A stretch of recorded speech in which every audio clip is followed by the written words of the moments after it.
EVO.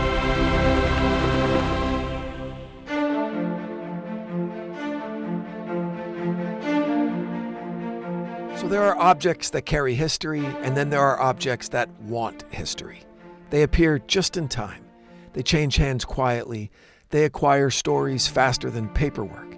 And once they do, no one wants to look too closely because certainty would ruin the spell. This is the story of a knife said to have killed Grigori Rasputin, and why the truth matters less than belief. Welcome back to the Ides of April. This is a bonus episode. The knife that wouldn't stay put. This episode steps away from bullets and basements and into the afterlife of assassination, where objects begin to stand in for events and provenance becomes performance. This is the strange, winding story of the Rasputin dagger. Its claims, its auctions, its cameo in the Eastwood film Midnight in the Garden of Good and Evil, and why artifacts tied to violence so often become more powerful than the violence itself. Chapter 1. Did a knife even kill Rasputin? Before provenance, there must be fact. And here, the record is stubbornly unromantic. Contemporary accounts and later forensic reconstructions agree on several points. Rasputin was shot, beaten, and ultimately drowned. Stab wounds are not consistently attested in primary sources or autopsy summaries. Knives appear in later retellings, often as a shorthand for brutality rather than as documented instruments of death. Now, that doesn't mean that no blade was present that night. It means that no knife can be reliably identified as a murder weapon, and that distinction is crucial because the knife's fame rests not on evidence, but on narrative need.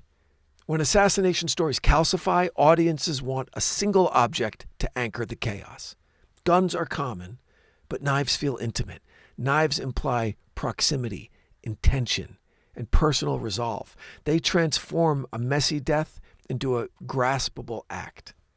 The Rasputin knife satisfies that craving, even if history doesn't.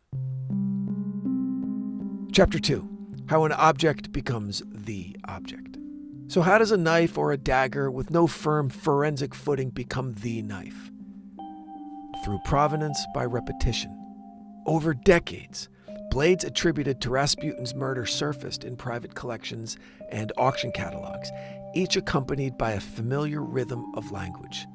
Traditionally believed, attributed to, said to be. Those phrases don't assert proof, but they invite belief. And auction houses are careful here. They trade in stories, but they hedge in footnotes. The value isn't certainty, it's association. A knife linked to Rasputin needs only to feel close enough to the moment to command attention and price. And price confers legitimacy. Once an object sells publicly, its sale becomes part of its story. A receipt replaces a record, and ownership becomes evidence. Each transaction smooths the gaps, and this is how artifacts gain gravity without gaining any truth. Chapter 3. Savannah, storytelling, and a perfect cameo.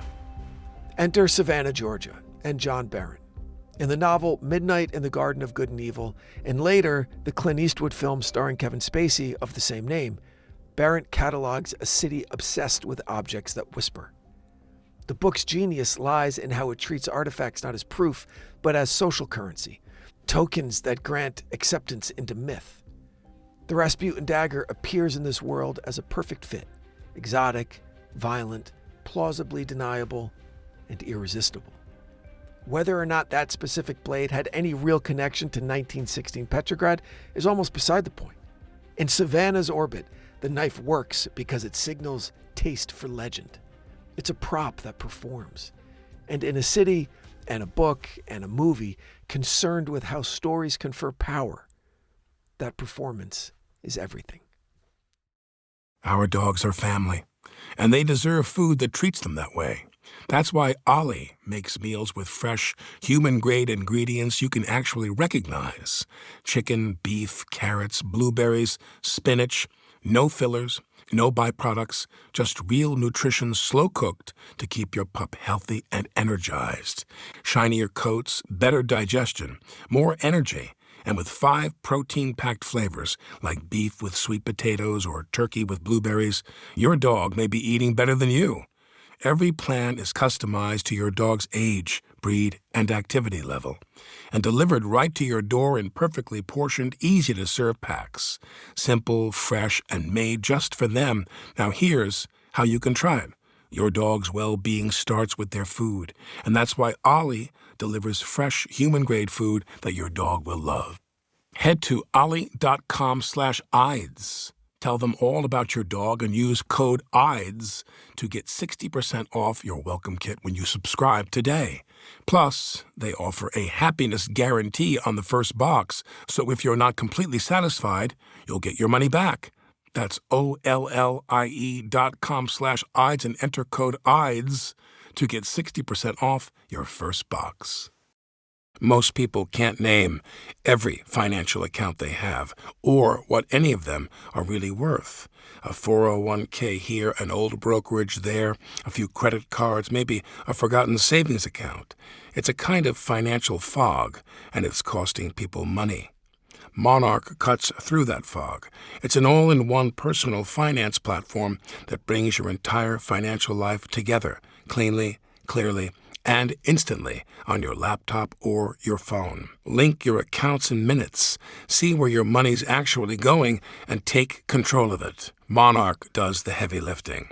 Smart categorization, powerful visuals, and planning tools trusted by professionals. It's been named Best Budgeting App of 2025 by the Wall Street Journal, Forbes' Best App for Couples, and listed among CNBC's top fintech companies in the world. Don't let financial opportunity slip through the cracks. Use code IDES at monarch.com in your browser for half off your first year. That's 50% off your first year at monarch.com with code IDES. Chapter 4. Auctions, Aftermarkets, and the Price of Belief. When knives attributed to Rasputin surface at auction, estimates fluctuate wildly. Condition matters less than copy. The catalog description does the heavy lifting, balancing allure with disclaimers. Collectors don't always buy to verify. They buy to possess adjacency, to feel near an event that refuses to be contained. Owning the knife becomes a way to hold the story still. But here's the uncomfortable truth. No auction can sell certainty that it doesn't have. The knife's value rises and falls with appetite for myth, not with new evidence. In that sense, it behaves like many assassination artifacts, moving markets without moving knowledge. Chapter 5. Why we keep the knife. Why does the Rasputin knife endure? Because it resolves an emotional problem history leaves unsolved. Rasputin's death was chaotic and undignified. The knife offers focus. It promises a clean line through a messy night. It also satisfies a darker impulse, to believe violence can be localized, contained, and owned. If we can point to the object, we don't have to sit with systems, with panic, or with collapse. We don't have to admit that no single act or artifact could have saved Imperial Russia. The knife lets us pretend otherwise. Artifacts don't prove history, they negotiate with it. The knife attributed to Rasputin's death persists not because it's verifiable, but because it's useful. It tells a story people want told. It gives shape to uncertainty. It flatters belief. In the end, the knife didn't kill Rasputin. Myth did something more enduring. Next time you see an object offered as history, read the footnotes first. Then listen to the silence between them, because that's where the truth usually lives. Thanks for checking in on this bonus episode of the Ides of April. Hope everyone had an enjoyable holiday season, and we'll see you in the new year. Until then, stay safe out there.